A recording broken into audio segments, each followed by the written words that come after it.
Здравствуйте, друзья! В эфире Геоэнергетика Инфо. С вами Радайкин Максим и мой сегодняшний собеседник Александр Фролов. Здравствуйте! Здравствуйте, здравствуйте. США удерживают статус крупнейшего в мире экспортера нефти уже третий месяц подряд. Эксперты наперебой подсчитывают миллиарды, заработанные Соединенными Штатами на ближневосточном кризисе. Александр, пожалуйста, прокомментируйте данный вопрос. Ну, давайте начнем с того, что в статистике, которую сейчас распространяется, учитывается и нефть, и нефтепродукты. То есть, если вы видите сообщение о том, что из Соединенных Штатов поставки выросли до 10,5 миллионов баррелей в сутки, то речь идет о нефти и нефтепродуктах. Соединенные Штаты занимают первое место в мире по экспорту нефтепродуктов. Это было до ближневосточного кризиса. Это является следствием того, что в Соединенных Штатах, пожалуй, самая развитая на планете система нефтепереработки, самая развитая не в плане глубины, хотя в плане глубины она тоже весьма впечатляющая, но в плане количества. То есть они могут перерабатывать более 20, ну, порядка 21 миллиона баррелей в сутки, и там чуть более этого, больше этого показателя. Далеко не все нефтепродукты, которые получаются в результате переработки, потребляются на рынке самих Соединенных Штатов. Часть нефтепродуктов экспортируется. Большая часть из этих нефтепродуктов, которые, собственно говоря, экспортируются, это пропан-бутан, по большому счету. То есть можно вообще сказать, там, широкая фракция легких углеводородов, что будет отчасти справедливо, но если выделять конкретный продукт, который экспортируется в наибольших объемах, это пропан-бутан. Далее, Соединенные Штаты весьма бензинизированная страна, поэтому большая часть производимого бензина остается на внутреннем рынке, и дизельное топливо также экспортируется в весьма представительных объемах. То есть это было до того, как начался кризис на Ближнем Востоке. Тут можно, правда, сказать, вот нам бы так, потому что вот какие они молодцы, как много они перерабатывают, как много они экспортируют. Но тут вот какой момент, дорогие друзья. Потребление нефтепродуктов в Соединенных Штатах Америки, во-первых, неравномерное, во-вторых, на душу населения оно кратно превышает потребление в Российской Федерации, да и в среднемировые показатели потребления в Соединенных Штатах тоже превышает. Потому что, ну, точнее, не потому что, что нам намекает на довольно интересный факт, заключающийся в следующем. Соединенные Штаты Америки потребляют избыточное количество нефтепродуктов. Ну ладно, хорошо. Это к тому, что если бы мы перерабатывали столько же... Давайте сейчас вот к этому вопросу мы вернемся чуть позже. А пока я обращу внимание вот на что. Я зачитаю тут пару цитат из статьи, которая нам как раз и дала повод поговорить о происходящем на мировом рынке. Итак, США уже 3 месяца удерживают титул крупнейшего в мире экспортера нефти. Это дает власть над нефтяным рынком американскому энергоэкспорту, пока конфликт в Персидском заливе меняет структуру этого рынка. Ну, власть, которую дает Соединенным Штатам, как известно, не снилась их отцу. Если вы поняли отсылку, напишите в комментариях, конечно же. Так вот, но проблема вот в чем. Так как Соединенные Штаты Америки уже являлись крупнейшим экспортером нефтепродуктов, при этом они являются крупнейшим потребителем нефтепродуктов в мире и поставляют на внешние рынки, по сути, избыток, который не находит спроса на их внутреннем рынке, то тут мы должны внести еще такую страну, как Россия, в наш разговор. И заметить следующее, что можно, конечно, сказать, вот молодцы Соединенные Штаты, как они много экспортируют, но проблема в том, что мы находимся на втором месте. Да, не на первом, ну, очевидно, да, но мы находимся на втором месте по объемам экспорта нефтепродуктов. Притом, если посмотреть на структуру этого экспорта, у нас в процентном соотношении доля газов меньше, а доля продуктов высокого передела вроде товарного дизельного топлива больше. И да, товарного дизельного топлива мы производим больше, чем потребляем на десятки миллионов тонн. Я не буду, извините, уточнять, насколько именно десятков миллионов тонн, но потому что у нас есть некоторый крупный потребитель нефтепродуктов, на который мы сейчас в которого мы сейчас тыкать пальцами и подчеркивать, сколько он потребляет, не будем. Просто еще раз, десятки миллионов тонн. Это очень много. Соединенные Штаты тоже экспортируют дизельное топливо, но еще раз крупнейшим продуктом является пропан-бутан.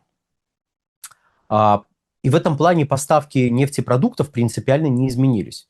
Да, там вырос экспорт по некоторым позициям, но именно по некоторым позициям. Вырос за последние 3 месяца. При этом, по подсчетам РИА Новости, только в марте-апреле Штаты получили от нефтеэкспорта 8,28 миллиарда долларов, а от экспорта нефтепродуктов еще 6,84 миллиарда долларов.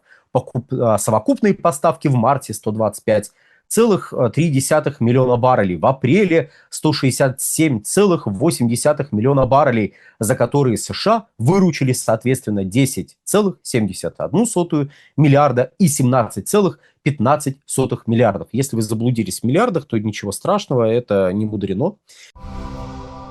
Раскрыта страшная тайна. Тюменская техника Кейс-Гуру производится в Китае, где сосредоточены передовые производства около 90% мировой электроники. Почему тогда мы читаем на коробках техники Кейс-Гуру «создано в Тюмени»? Потому что в Тюмени мозги, идеи и тесты устройств. Именно в Тюмени инженеры продумывают сочетание характеристик для устройств Кейс-Гуру, экспериментируют с материалами для пылесосов и наушников. Глава компании Кейс-Гуру Вадим Боков лично контролирует каждый этап разработки. Тюмень – это про инженерию, гарантию и ответственность. Китай – это производство и масштабирование. Яркий пример подхода – линейка наушников Кейс-Гуру CG Pods. Они опережают дорогие аналоги по функциям, но дешевле в 5 раз. Каждая модель претендует на мировой рекорд по характеристикам. Тюменская новинка – наушники Клипсы. Кейс-Гуру Клип с анатомически удобным креплением. Рекорд безопасности для слуха. У наушников Кейс-Гуру Clip есть ИИ шумоподавление в микрофоне. Алгоритмы выделяют голос среди внешнего шума.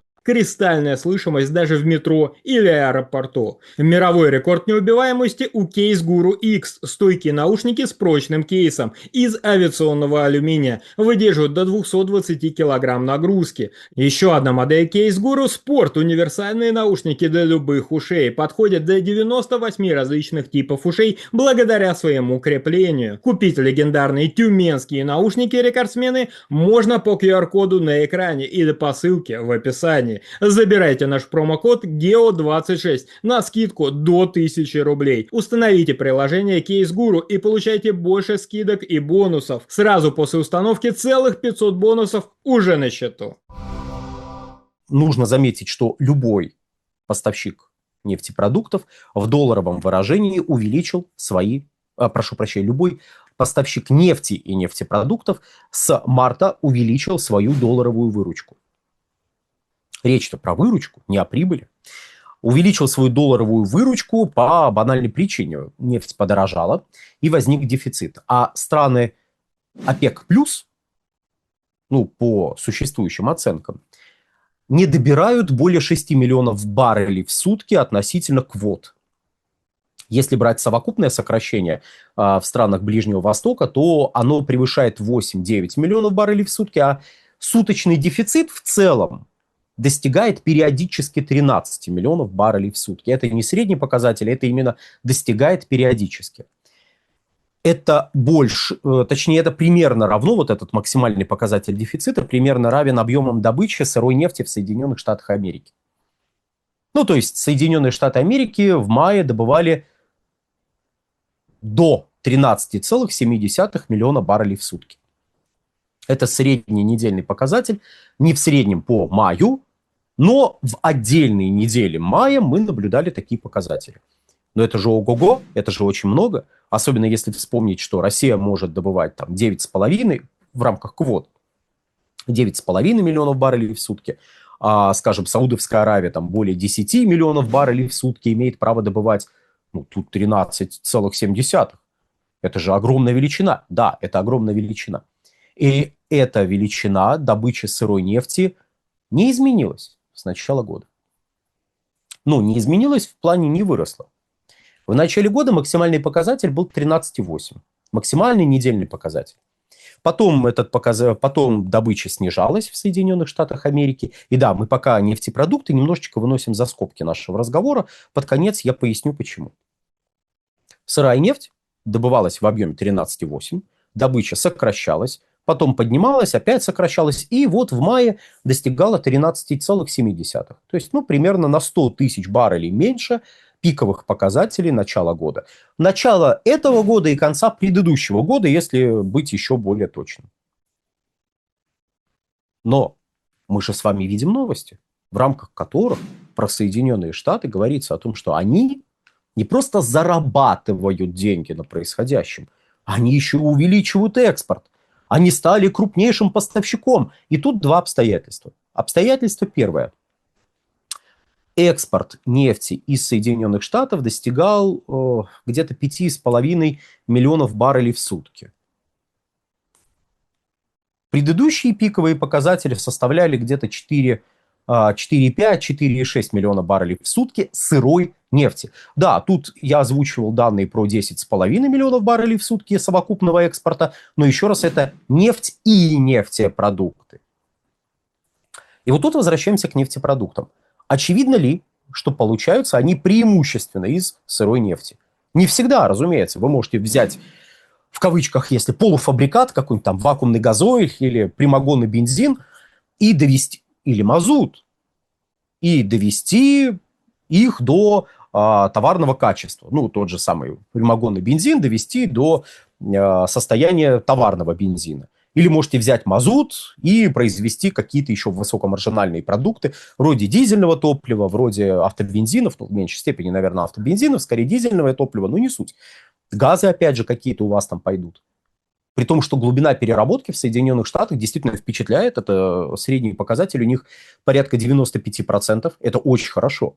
То есть средний показатель по Европе 85%. В России, например, 85%.